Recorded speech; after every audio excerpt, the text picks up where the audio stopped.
The Trump administration is sending 2,000 soldiers to Los Angeles to respond to violent protests over immigration raids. Angry crowds clashed with the law enforcement in Los Angeles for a second day on Saturday. There were also similar clashes in New York. ABC's Alex Stone has more. After 2 days of violent protests in the city of Paramount near Compton, south of L.A., and outside of a federal building in downtown Los Angeles, today the National Guard has arrived, deployed by President Trump under his authority as Governor Gavin Newsom opposes a move.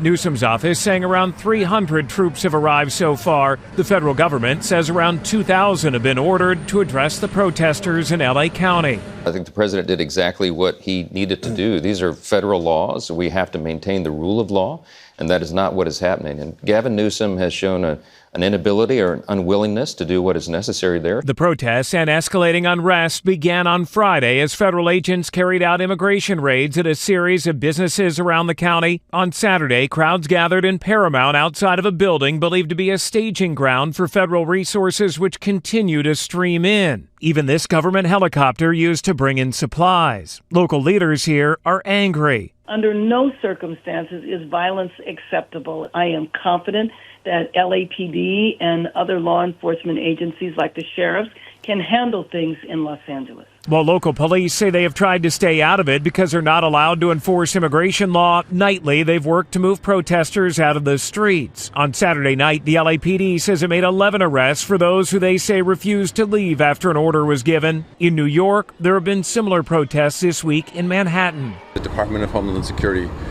lawyers are persuading immigration judges to close their applications for asylum without due process.